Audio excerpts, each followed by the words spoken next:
Good luck. Ito naman, parang walang kagana-gana. Huwag ka na mainis sa akin. Kalimutan na lang natin yung nangyari. Pero, we had fun naman, di ba? Nasaan nga pala si Helen?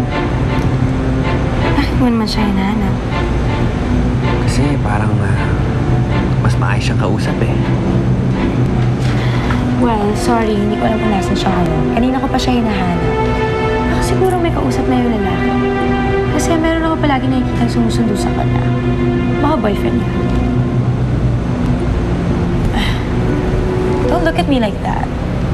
Siya ang tignan mo ng ganyan. Kanina pang may hinahanap na babae yan. So you, better bantayan mo yan, okay? And you, behave, okay?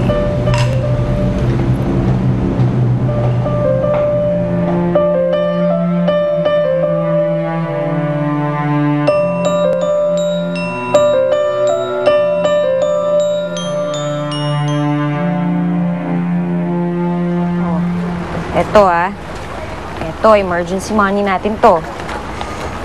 Ikaw, pag may kailangan ka, gusto kang bilhin. Ito, ha? Pero kung wala naman, ipon na lang natin to. Lalagay ko lang siya dito. Aalis ka na naman ba, ate? Iiwan mo ulit ako? Hindi ko masasabi ngayon, Paula. Ngayon ang concert ni Gwyneth, eh. Tsaka, pagkatapos daw, merong party. Hindi ko pa alam kung ano pang mga iba nilang gagawin doon. I-text mo na lang ako, ha?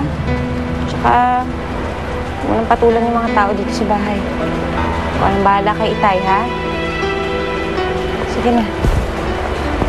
Alis na ako.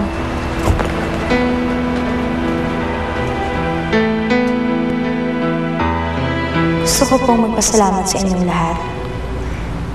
Hindi niyo alam kung gaano niyo ako pinasaya ngayong gabi. Sa totoo lang ho, isa itong pangarap na tinupad ninyo para sa akin. Ngayon naman po sa susunod kong kakantahin, ito po ang carrier single ng aking album at sana po magustuhan ninyo.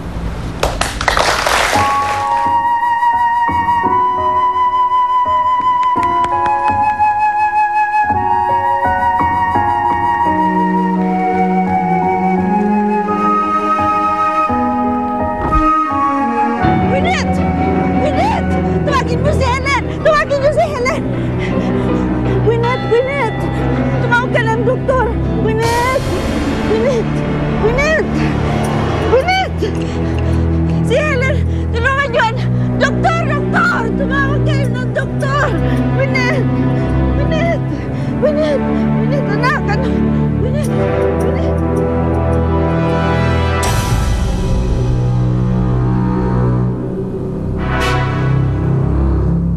Ngayong Pasko, may mga mapalad